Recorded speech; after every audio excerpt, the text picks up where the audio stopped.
Hello children, hope you all doing good. Let's start today's chapter, Food for Health. There are large number of people in our country and even outside who go hungry because they cannot buy food for themselves and their families. Such people suffer from many diseases, become weak and eventually die. Thus, in order to stay healthy, we must eat wholesome and nutritious food and drink clean water. हमारी country में देखिए बहुत सारे लोग ऐसे हैं जो भूखे सो जाते हैं, जिनको खाने के लिए नहीं मिलता है, राइट। तो ऐसे लोगों को क्या होता है कि बहुत सारी बीमारियों से वो सफ़र करते हैं, वीक हो जाते हैं, देन इवेंचुअली दे डाई। तो हेल्दी रहने के लिए तो हमें क्या चाहिए कि न्यूट्रिशियस एंड होलसम फूड होना चाहिए और हमें साफ जो पानी है हमारे पास वो होना चाहिए. There are various reasons for many people in this world not getting the right kinds of food. Here are a few of them. Poverty is the main reason behind it. Poor people are not able to get enough to meet their nutritional requirement. They also lack awareness about the nutritional content present in the food. Some groups of people do not eat certain kinds of food because their communities or religions forbid them to do so. Excessive cooking destroys the nutritional content present in the food. अब देखिए क्या reason है कि लोगों को जो है ये राइट अमाउंट ऑफ या राइट काइंड ऑफ फूड नहीं मिल पाता. सबसे पहला जो रीज़न है वो है पॉवर्टी. जो लोग गरीब होते हैं वो एक्चुअली अपनी न्यूट्रिशनल रिक्वायरमेंट को पूरा ही नहीं कर पाते हैं. इसके अलावा थोड़ा सा अवेयरनेस की भी कमी होती है न्यूट्रिशनल कंटेंट को लेके कि आपके फूड में कौन कौन से प्रेजेंट है. कुछ ग्रुप ऐसा है लोगों का जो सर्टेन काइंड ऑफ फूड को नहीं खाता है बिकॉज ऑफ उनकी कम्युनिटी या उनकी जो रिलीजन है उनको अलाउ नहीं करती है. और कई बार क्या होता है कि एक्सेसिव कुकिंग से अगर आपने ओवर कुक कर दिया है तो न्यूट्रिशन जो वैल्यू है वो खत्म हो जाती है. We sometimes get adulterated food from the market. और कई बार बल्कि मोस्ट ऑफ द टाइम हमें मार्केट से क्या मिलता है, अडल्ट्रेटेड फूड मिलता है, मिलावट वाला फूड मिलता है. Inadequate nutritional content causes malnutrition, resulting in many diseases. Thus, we should eat a balanced diet that contains all the essential nutrients in adequate amounts. The different types of nutrients are proteins, carbohydrates, fats, vitamins, minerals, and roughage. A diet that contains all the essential nutrients in the right amount is called a balanced diet. अब देखिए क्या होता है कि अगर आपको nutritional content नहीं मिलेगा तो इससे माल न्यूट्रिशन हो जाता है जिसकी वजह से काफ़ी सारी बीमारियां हो जाती हैं. तो देखिए हमारे फूड में कुछ डिफरेंट न्यूट्रिएंट्स पाए जाते हैं, राइट. तो इनका होना हमारे फूड में बहुत ही इंपॉर्टेंट है. तो बैलेंस डाइट किसे कहते हैं, वो डाइट जिसमें ये सारे ही न्यूट्रिएंट्स आपके प्रॉपर अमाउंट में हो. Do you know we should drink 6 to 8 glasses of water every day. हमें हर रोज़ 6 to 8 ग्लासेस ऑफ वाटर पीना चाहिए. Study the table given here that tells us about the essential nutrients, their sources and how they help us. Number 1, protein. देखिए protein आपका number 1 nutrient है. ये sources आपको इन सब चीज़ों से मिलते हैं. किस तरह से हेल्प करता है, they help us to grow. तो ग्रो करने के लिए प्रोटीन बहुत बहुत इंपॉर्टेंट है. Next is carbohydrate. इसके सोर्सेज हैं wheat, rice, potato, bread, sugar. और इनका फंक्शन क्या है, they give us energy. Next is fats. Fats के देखिए सोर्सेज क्या हैं आपके, ऑयल, घी, बटर एंड मटन. एंड ये भी हमें एनर्जी प्रोवाइड करते हैं. फैट्स इनफैक्ट हमसे कार्बोहाइड्रेट से ज़्यादा एनर्जी प्रोवाइड करते हैं. Next vitamins. वाइटामिन्स आपको मिलते हैं फ्रेश फ्रूट्स एंड वेजिटेबल्स से एंड इनका फंक्शन क्या है, they keep us healthy. Next is mineral. Mineral आपके मिलते हैं green leafy vegetable and fruit से एंड मिनरल्स आपको बीमारियों से प्रोटेक्ट करते हैं. Last one is roughage. Roughage आपका मिलता है वेजिटेबल्स एंड फ्रूट्स में एंड ये हमें एक्सक्रीशन में हेल्प करते हैं. Deficiency diseases. A disease is a condition that does not allow our body to work properly. Diet which lack adequate amount of essential nutrients leads to deficiency disease. Let us read about the effects of not eating a balanced diet. Many children in our country look pale and sick. This is because they suffer from malnutrition. They do not get enough nourishment from their diet. Malnourishment occurs in children of the age of 1 to 5 years. A child suffering from malnutrition may show all or some of the following symptoms. देखिए अब एक disease जो आपकी condition है जिसमें आपकी body जो है प्रॉपर्ली वर्क नहीं कर पाती.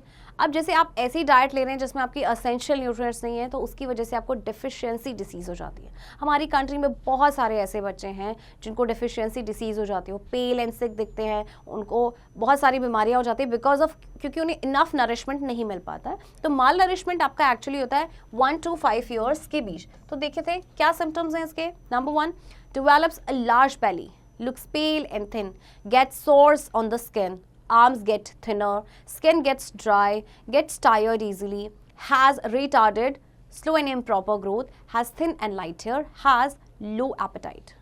The only way to make a malnourished child become better is to give him her sufficient quantity of nutritious food. तो देखिए कुछ आपके symptoms हैं. अगर किसी कोई माल नरिश बच्चा है, जैसे कि बेली आपकी लार्ज हो जाती है, राइट, वो बच्चा पेल एंड आपका थिन दिखता है. इसके अलावा देखिए स्किन पे सोर हो जाते हैं, या आर्म्स जो हैं वो थिनर हो जाती हैं, स्किन आपकी ड्राई हो जाती है. एंड इसके अलावा क्या है आपका retarded growth. Okay, retarded growth का मतलब है या तो स्लो ग्रोथ होती है या फिर इम्प्रॉपर ग्रोथ होती है, right. Thin and light hair, low appetite यानी भूख कम लगती है. तो एक ही तरीका है कि माल नरिश बच्चे को हम बेटर कर सकते हैं अगर उसको sufficient quantity of nutritious food दिया जाए. Vitamins and mineral deficiency disease. Vitamins and minerals are required in very small quantities by the body, but their deficiency cause disease. Let us read about some of these. Vitamins and minerals हमारी body को बहुत ही थोड़े quantity में चाहिए होते हैं, but अगर उनकी डेफिशिएंसी हो जाए तो बहुत सारी बीमारियां हो जाती हैं. तो चलिए देखते हैं सबसे पहले night blindness. Night blindness is caused due to the lack of vitamin A in the diet. A person suffering from night blindness finds it difficult to see in dim light. The eyes become dull, triangular patches appear on the white portion of the eyes, and the skin becomes dry and scaly. Night blindness होता है vitamin A की कमी की वजह से. इसमें क्या होता है कि पर्सन को डिम लाइट में क्लियरली नहीं दिख पाता है, जो आईज हैं डल हो जाती हैं, ट्रायंगुलर पैचेस वाइट पोर्शन पे नजर आते हैं आई के, और स्किन काफी ड्राई एंड स्केली हो जाती है. To prevent this disease a diet rich in green leafy vegetables, carrots, papaya, mango and milk should be taken. अगर आप चाहते हैं कि ये बीमारी ना हो तो इसके लिए आपको ग्रीन लीफी वेजिटेबल्स लेने पड़ेंगे, एंड आपको येलो फ्रूट्स एंड येलो आपको वेजिटेबल्स लेनी पड़ेंगी, like carat, pumpkin, papaya, mango. Do you know vitamin A deficiency, VAD, together with protein and energy malnutrition often affects the preschool children. VAD impairs their resistance to infections. देखिए कई बार क्या होता है vitamin A की deficiency और उसके साथ protein and energy mall nutrition के बाद क्या होता है कि जो प्री स्कूल चिल्ड्रन है उनको अफेक्ट करता है. तो इससे क्या होता है कि वो बच्चे जो उनको इन्फेक्शंस काफ़ी जल्दी हो जाते हैं. Beriberi. Beriberi is caused due to the deficiency of vitamin B in our diet. In this disease, loss of appetite occurs and the tongue becomes sore. The skin of the hands become rough and dry. Even the corners of the mouth develop cracks. A diet rich in vitamin B like cereals, pulses, whole grains, milk, tomatoes, etc. should be taken to prevent this disease. Beriberi होती है आपकी किसकी कमी से? Deficiency of vitamin B. इसमें क्या होता है कि भूख नहीं लगती है, कम हो जाती है, टंग जो है सोर हो जाती है, आपके जो हैंड्स की स्किन है वो ड्राई एंड रफ हो जाती है, एंड जो माउथ के कॉर्नर्स में क्रैक्स डेवलप हो जाते हैं, राइट. तो ये सारे सोर्सेज हैं जहाँ से आपको विटामिन बी मिल सकता है. Scurvy.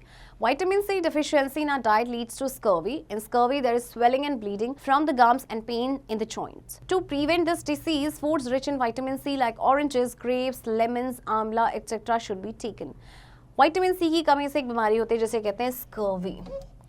स्कर्वी में क्या होता है कि स्वेलिंग एंड ब्लीडिंग होता है गम्स में या जॉइंट्स में पेन होता है. तो इस डिसीज़ को प्रिवेंट करने के लिए सबसे अच्छे सोर्सेज आपके होते हैं सिट्रस फ्रूट्स यानी खट्टे फ्रूट्स लाइक आपके ऑरेंजेस, ग्रेप्स, लेमन्स, आंवला, इन सब को लेना चाहिए. Rickets. Rickets is caused due to the deficiency of vitamin E in our diet. In rickets, the bones become soft and easily breakable. The child becomes bow-legged. To prevent rickets, one should take a diet rich in milk. Calcium makes the bone stronger. Rickets होता है आपका vitamin D की कमी से. इसमें क्या होती है बोन्स काफ़ी सॉफ्ट हो जाते हैं और फिर इजीली ब्रेकेबल हो जाती हैं. तो जो चाइल्ड होते हैं वो देखिए शेप देख रहे हैं इस तरह से हो जाते हैं बो लैग्ड. इसको प्रिवेंट करने के लिए सबसे पहले तो ऐसी डाइट लेना है which is rich in milk and calcium. तो ऑफकोर्स बोन्स के लिए काफ़ी इंपॉर्टेंट है. Anaemia. Anemia is caused due to lack of iron in our diet. In such a condition, the hemoglobin content of the blood gets reduced. Hemoglobin is a substance in the blood that carries oxygen. When the body gets deprived of oxygen, it is not able to get enough energy from the food. As a result, we feel tired easily and often fall sick. To avoid such a condition, we should take a diet rich in iron like apple, carrot, spinach, egg, meat, and other green leafy vegetables.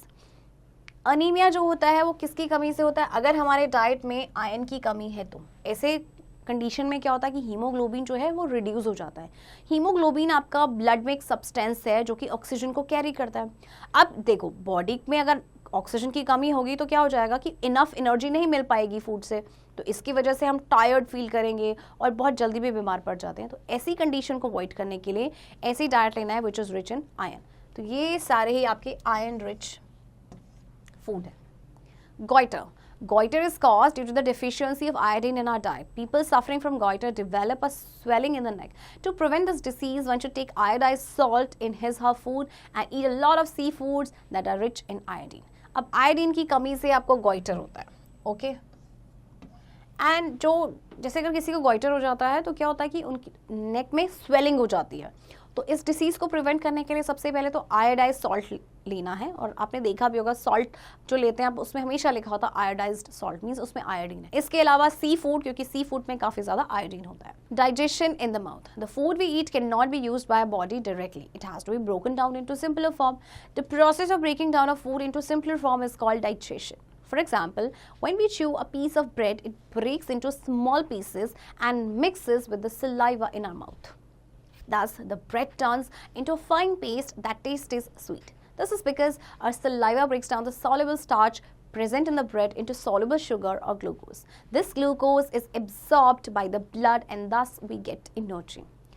देखिए जो हम खाना खाते हैं हमारी body उसे as it is जो है यूज़ नहीं कर लेती, सबसे पहले उसको सिंपलर फॉर्म में ब्रेक डाउन करना पड़ता है। तो ये जो प्रोसेस होता है जिसमें आपका फूड ब्रेक डाउन होता है सिंपलर फॉर्म में, दैट इज़ कॉल्ड डाइजेशन। जैसे कि अगर एग्जांपल लेते हैं, आपने ब्रेड का एक पीस लिया, वो छोटे छोटे पीसेस में आपका क्या हो जाता है, ब्रेक हो जाता है, देन हमारा जो माउथ में सलाइवा होता है उसके साथ मिक्स होता है। अब जो ब्रेड है वो एक फाइन पेस्ट में टर्न हो जाते हैं जो कि स्वीट लगता है, मीठा लगता है। क्यों लगता है? क्योंकि जो सलाइवा है वो जो सॉल्युबल स्टार्च उसमें प्रेजेंट है उसको सॉल्युबल शुगर या ग्लूकोज में कन्वर्ट कर देता है, राइट? और फिर इस ग्लूकोज को एब्जॉर्ब किया जाता है by the blood and then we get energy. Preservation of food.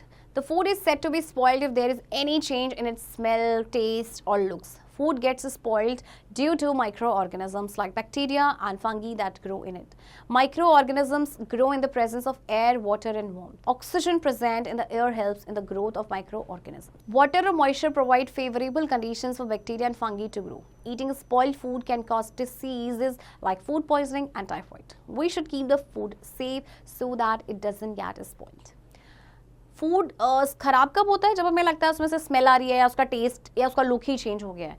तो फूड जो है वो ख़राब होता है माइक्रो ऑर्गेनिजम्स की वजह से, जैसे कि बैक्टीरिया, फंगी है जो उसमें ग्रो करते हैं, राइट? तो माइक्रो ऑर्गेनिज्म जो है एयर, वाटर, वार्मथ की प्रेजेंट में ग्रो करते हैं और इसके बाद जो ऑक्सीजन जो प्रेजेंट होता है एयर में वो हेल्प करता है माइक्रो ऑर्गेनिज्म की ग्रोथ को। तो वाटर या मॉइस्चर जो है वो बैक्टीरिया या फंगी को फेवरेबल कंडीशंस प्रोवाइड करते हैं। और अगर आपने ख़राब खाना खाया तो इससे क्या होगा? फूड पॉइजनिंग या टाइफाइड हो सकता है। इसीलिए आपको फूड को सेफ रखना चाहिए ताकि ये स्पॉइल्ड या खराब ना हो। Food preservation is the process that involves storing of perishable food materials so that they do not get spoiled for a long time and can be used later. There are different methods of food preservation. Here are a few of them. तो food preservation का मतलब है कि आपका जो food perishable, जो खराब होने वाला होता है, जो जल्दी खराब होने वाला होता है, उसको हम लंबे समय तक टिकाए रखें। तो कुछ आपके मेथड्स हैं। सबसे पहले है drying. We can preserve some foods by drying them in the sun. For example, papads are dried in the sun to remove the water content and store them safely for several months before we fry them. Many cereals and even fruits are dried to preserve them. Drawing जो है एक बहुत ही common method है। जैसे अगर हम पापड़ की बात करें, उनको सन में सुखाया जाता है और वो कई महीनों तक चलते हैं। आप उन्हें कभी भी फ्राई करके कर सकते हैं, राइट? इसके अलावा बहुत सारे सीरियल्स या फ्रूट्स को भी ड्राई किया जाता है। Refrigeration. The most common way to preserve food is to keep it at a low temperature.